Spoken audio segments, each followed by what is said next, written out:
سب سے پہلے عمران خان صاحب کو اور اسیران کو رہا کیجئے. ہاؤس کمپلیٹ نہیں ہے. عمران خان بشمول اسیران ان کی رہائی اور مینڈیٹ کی واپسی. اس کے بعد پھر بیٹھیں گے کہ ہم نے کس چیز پہ اب آپ کے ساتھ بات کرنی ہے. ایسے آئینی ترامیم ہے کہ سپریم کورٹ کا صرف نام رہ جائے گا, سپریم بیچ میں کوئی نہیں رہے گا. چیف جسٹس آف پاکستان کا صرف نام کا عہدہ رہ جائے گا, اختیار کوئی نہیں رہے گا. پیپلز پارٹی کا کردار اس میں بڑا سوالیہ نشان ہے, خاص کر بلاول صاحب کا, جو بڑا کلیم کرتے ہیں کہ ان کے نانا نے آئین بنایا. افسوس کی بات ہے بلاول صاحب, آپ کے نانا نے آئین بنایا اور ان کا نواسا رات کے اندھیرے میں اس آئین میں نقب زنی کر رہا تھا. کسی سے توقع نہیں تھی کہ پیپلز پارٹی جو ہے وہ ان کے ساتھ مل کے اس آئین کا حلیہ بگاڑنے کی یہ کوشش کرے گی. اب اس معاملے کو سر عطا تارڑ صاحب نے کیسے لیا, ذرا وہ بھی دکھا دیں پھر, تاکہ آپ تبصرہ کیجئے کہ انہوں نے ایک لفظ NRO یوز کیا, کیوں کیا تھا دیکھیے. تمام جماعتوں نے بڑی سیر حاصل گفتگو کی, اور نہ صرف پارلیمنٹ کے اندر, پارلیمنٹ کے باہر بھی یہ کوشش کی گئی کہ ایک گریٹر کنسنسس ڈیولپ کیا جائے آئینی ترامیم کے اوپر. دنیا کے ممالک کے اندر سپریم کورٹ الگ ہوتا ہے, کانسٹیٹیوشنل کورٹس الگ ہوتی ہیں, اور کانسٹیٹیوشنل کورٹس کے اندر ہی آئینی معاملات جو ہیں وہ جاتے ہیں, تاکہ جو عام شہری ہیں ان کے معاملات میں جو ہے وہ ان کو انصاف بھی مل سکے, انصاف کی بروقت فراہمی بھی ہو سکے, ان کے کیسز جو ہیں وہ جلد اپنے منطقی انجام تک بھی پہنچ سکے. یہ واحد ملک ہے جہاں پہ 9 مئی جیسے کیسز کا بھی آج تک فیصلہ نہیں ہو سکا. دائرہ کار مشاورت کا یہ وسیع کیا جا رہا ہے. مولانا سے بھی ہماری جو ہے وہ انگیجمنٹ جاری ہے, اور جو لا منسٹر کی ٹیم نے مسودہ تیار کیا اس پہ بھی باتیں کی گئی. پتہ نہیں مسودہ کہاں سے آیا, بھائی ان کی ٹیم نے بنایا مسودہ, اس کا تیار کیا, اس پر بھی سیاست کی گئی. آج علی محمد خان صاحب جو ہیں وہ کہہ رہے تھے کہ ہمارے لیڈر کو باہر نکالیں پھر ہم آئینی ترامیم پہ بات کریں گے. تو یہ میں بتا دینا چاہتا ہوں کہ یہ کوئی NRO نہیں ملنے جا رہا.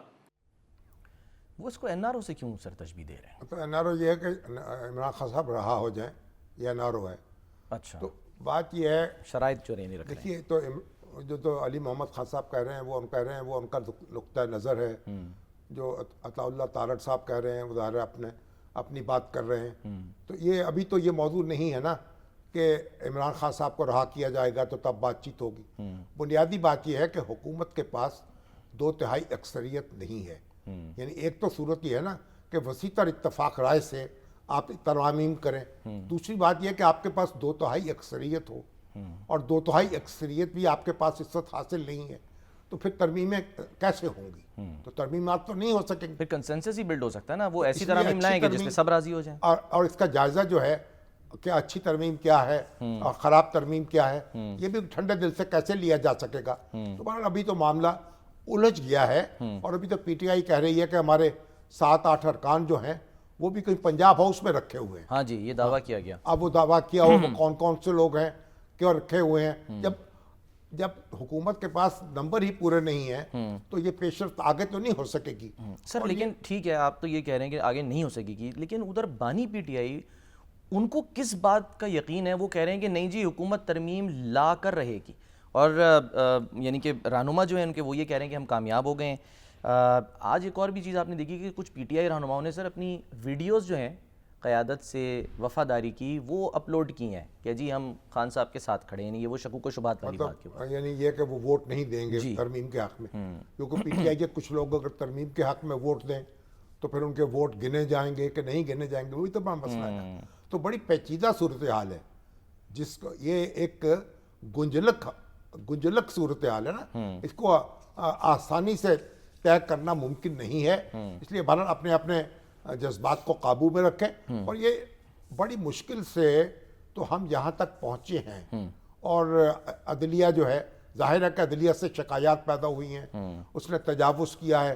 چیف جسٹس صاحبان جو ہیں وہ چیف مارشل لا ایڈمنسٹریٹر بن گئے اور انہیں اختیارات کا ناجائز استعمال کیا. یہ بات سب درست ہے, لیکن یہ تو پھر یہ اس کے بھی کچھ پس منظر تھا, کچھ عوامل تھے, کچھ لوگ ان کے پیچھے تھے. اگر تو یہ سارا وہ بھی تو سدباب کرنا پڑے گا نا. تو اس لیے کیونکہ سپریم جوڈیشل کونسل کارروائی کر سکتی ہے, تو چیف جسٹس تو کسی کے سامنے جواب دہ نہیں تھے. اب وزیر اعظم کو بھی وہ نکو بنا رہے ہیں, اور جس کو چاہیں اس کو للکار رہے ہیں, چتھاڑ رہے ہیں, تو دھتکار رہے ہیں.